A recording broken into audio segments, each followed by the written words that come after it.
As a responsible person with growing concerns for your privacy and personal liberty, you want to know where we're headed and what you can do about it.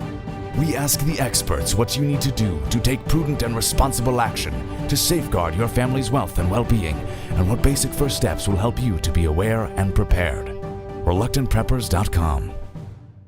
Welcome back, Reluctant Preppers. We're delighted to have a returning guest, Anne Barnhardt, founder of former Barnhardt Capital Management, outspoken activist who's been called a firebrand for the truth and for virtue in our world, is here with us today to talk with us about whether or not the hallmarks of our age signify that we are on the verge of collapse. Welcome to Reluctant Preppers, Anne.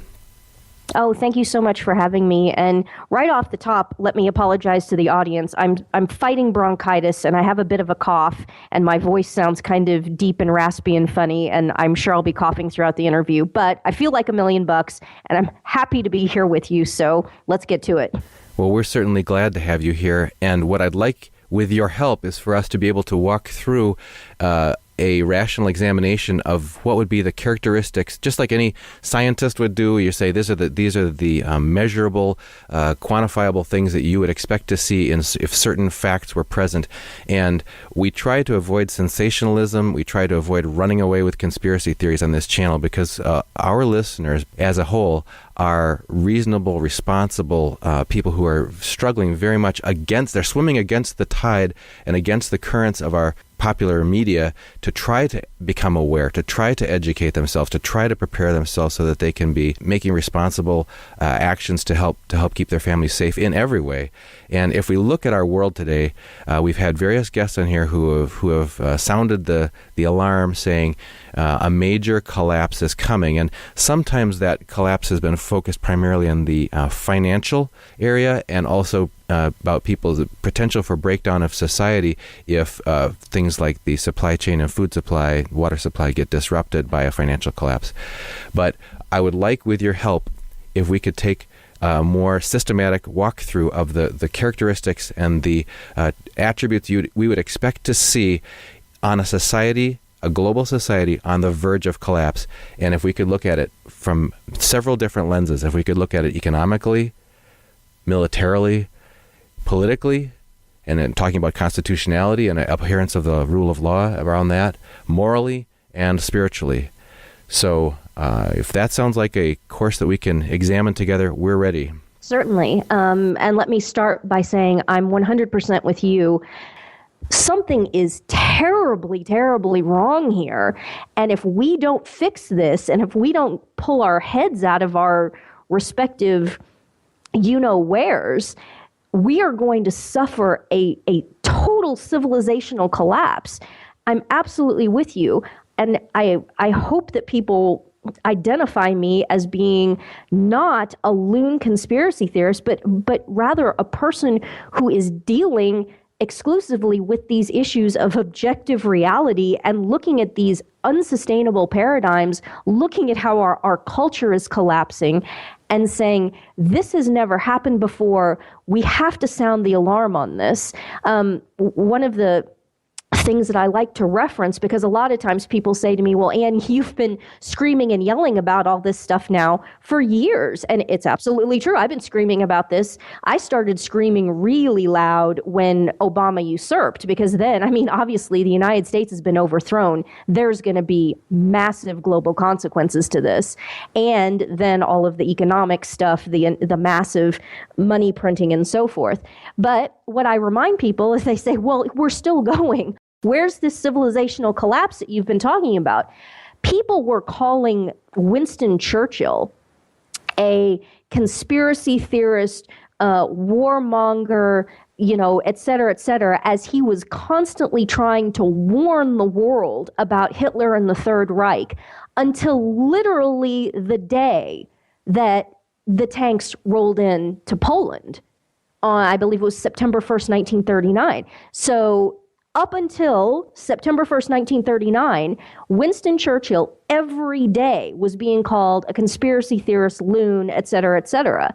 Why are you constantly browbeating Herr Hitler, so on and so forth. And there was actually tremendous sympathy for the Germans and for the Third Reich, even in England, all through the 30s.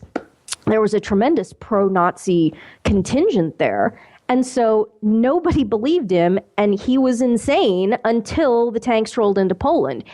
I don't know when these tanks are going to roll into Poland. What's happening now is so utterly unprecedented that there's no way anyone can say, well, it's going to all come apart on this and such a day. You know, the Dow is going to collapse and lose 5,000 points on this and such a date. Look, if anybody is trying to attach dates to any of this and saying, I know exactly how the future is going to unfold, the person is almost certainly a charlatan and should be disregarded immediately. If they're not a charlatan, they're just stupid. So I'm absolutely with you 100% on that.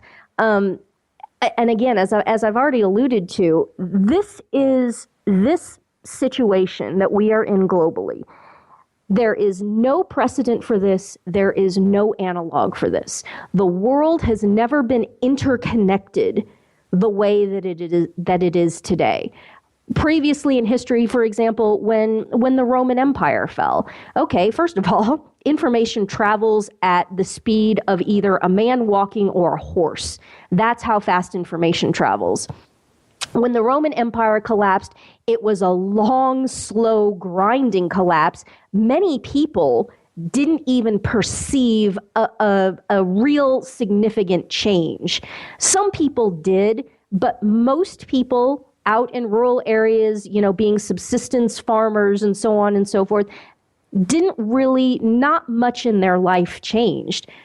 Over the course of their, 40, 50, 60, 70-year lifespan within this multi-century, quote-unquote, collapse of the Roman Empire.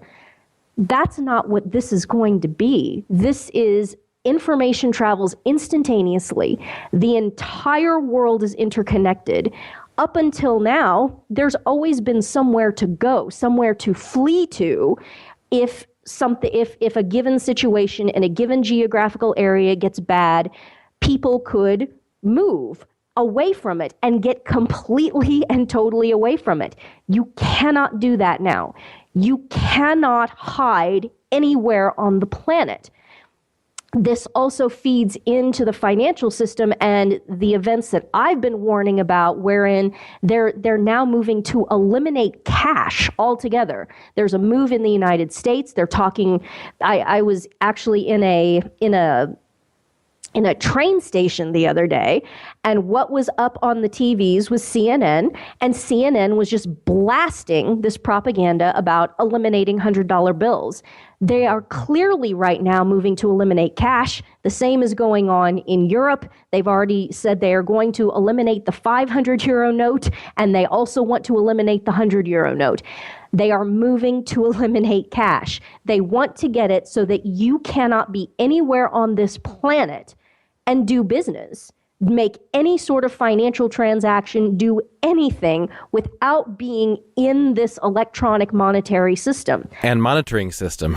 And monitoring system. Monetary and monitoring. Well said. And so, again, this is completely unprecedented. World War II, people, Jews and other people also, were fleeing out of Germany, out of Eastern Europe, fleeing and getting into the United States, getting into Canada, going into South America.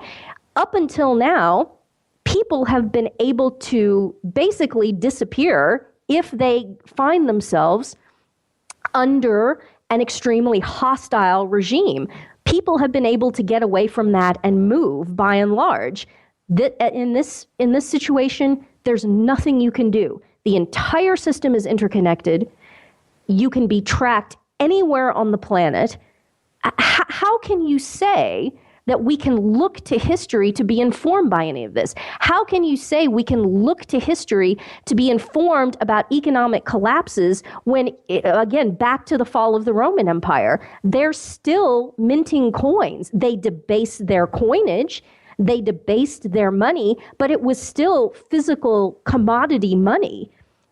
This business of having this money that is basically fictional, non-existent zeros and ones on computer servers, backed by the full faith and credit of governments which are, again, this is unprecedented as well, that are almost completely populated by diabolical narcissist psychopaths.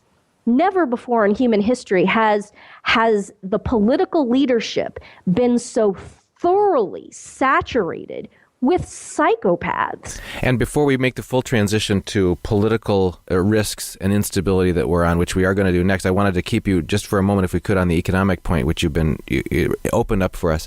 That idea that never before have all of the currencies of the world been based on nothing but debt. I mean, that we've had a couple of guests making that point. And it's interesting because you pointed out, not to contradict the fact that people say history has rhyme to it, and that some of the ways that society was breaking down, or that things were being driven to extremes and to excesses in past empires. They say that empires have a life cycle, and when you get to that pre-collapse stage, there you can start looking for these hallmarks of entering the collapse, the exhaustion stage of empires. So there are some of those principles, but what I hear you saying overarchingly is, people, it's not that those principles don't exist. It's not that we aren't walking down some of those paths. It's that our world has changed so fundamentally from the instantaneous, the connectedness, the lack of privacy, the lack of anonymity, etc., that things can happen on a convulsively faster, instantaneous basis. And so things are going to be so much different now. You've never seen the likes of what can happen now from the past, because things are so different. Absolutely, yes. And I think the analogy, and I've made this analogy many times before, is to think of it as like a 747, a jetliner, okay? So yes, we have this massive economy and this massive technology.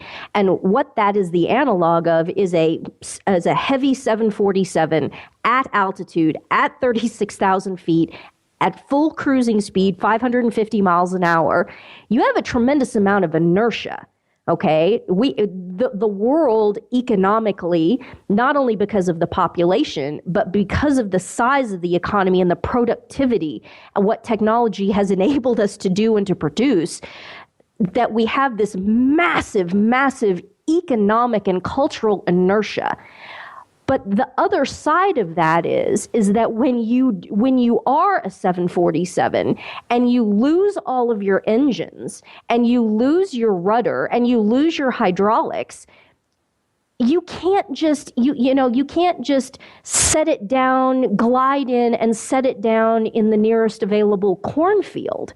If you have something that's that big and has that much inertia, when you lose all of the engines and you lose your hydraulics, it's going to crash and probably everybody is going to die. Now, I'm not saying that everybody on planet Earth is going to die, but I am saying that, again, within the last 150 years, basically, the fact that nobody produces their own food or even knows how to produce their own food, if we are completely dependent upon shipping food across massive distances, which, let's face it, requires petroleum. Okay, what happens if the petroleum gets cut off? How do you feed these people? How do you purify water? Nobody knows how to purify water. Nobody knows how to provide any of the absolutely fundamental essentials for maintaining human life. Our houses are not built such that we can build fires and boil water. We don't have the ability to do that. You can't build a fire inside of your house. Where would you do that? You could go on and on. We are so incapable of providing the basics of survival for ourselves. It's so precarious. It's awesome as long as it's working. As long as the 747 is fully functional, it is one of the most breathtaking achievements of breathtaking human technological achievements. The thought that you can take off in an airplane in Chicago and fly nonstop to Tokyo over the North Pole, or something that's incredible. That's absolutely incredible. But if everything isn't working perfectly, much less if there's some sort of a mechanical catastrophe, it's going to end very, very badly. So there's always this give and take. That's how we are societally, economically, culturally. We had massive inertia, and now there are major, major mechanical malfunctions. And going back to the issue of economics, okay, you want to see one of the most glaring signposts economically that something is terribly wrong and we are heading towards an economic catastrophe. Negative interest rates. Negative interest rates. The outlying, if you have negative interest rates, if the bank is confiscating a portion of your demand deposits every month in order to keep your money in the bank, what that does is it disincentivizes banking and it incentivizes holding money in what is amusingly referred to as the Bank of Serta, like the Serta mattress company, meaning, hiding it in your mattress or in, a mayonnaise jar. Okay, the only way that the government, that the banksters, the oligarchy, the only way that you can keep people, forcing them to keep money in banks, in their system where they can control it, is if you outlaw cash. I saw this coming years ago. It's logic. How can they maintain control of the populace and maintain control of the financial system if they have to go into a negative interest rate situation in order to keep that debt pumping? And then how are you going to control people if everybody's dealing in cash? Well, you have to outlaw cash. And here we are right now. It's happening. It is happening. You can't, for me, when I declared my tax strike, and I've recounted this before, but one of the things that I was looking at is, okay, how am I going to rent an apartment? How am I going to do anything if I can't keep any money in a bank account? I can't work above board. I can't work over the table. I can only work under the table and be paid in cash. But wait a minute, you can't pay your rent on an apartment rental in cash anymore. You can't pay your bills in cash. You can't do anything in cash. What the heck am I going to do? And so what I was looking at for a while is buying a big SUV with cash, which I did, and then buying a travel trailer, and living in the travel trailer. Something else worked out, another option came to me, but that was initially what I was thinking of doing, because you can't go to an apartment complex anywhere. You can't legally rent anything. They ping your social security number immediately. And of course, my credit is utterly destroyed because I have IRS tax liens. And I had 2 foreclosures because I couldn't submit a tax return. And so Wells Fargo foreclosed on me, not because I had ever missed a payment, ever, or even been late. They foreclosed on me because I couldn't submit a tax return for compliance. Okay, if you're foreclosed upon, you're foreclosed upon. That destroys your credit. It's, again, through this economic, incestuous, everything connected. You cannot survive. You cannot live. Now they're just going after the very, very last remnants of this, and they want complete, total control, complete, total ability to track people at all times, and what that requires is outlawing cash. Cash is the last obstacle. And it was very interesting when I was watching the CNN propaganda. The argument that they were making is that $100 bills and cash are dangerous because drug dealers and criminals do business in cash. Well, you know what? So do honest, hardworking people. That's right. The other 99% of the economy, right? Exactly. So, but there was all this fear mongering. We have to do this to protect you. We have to do this to protect our society. How about, building a wall across the Mexican border so that armies, literal armies, mercenaries, invasion, colonizing forces are not streaming across the southern border? Spare me your lies about wanting to protect the people.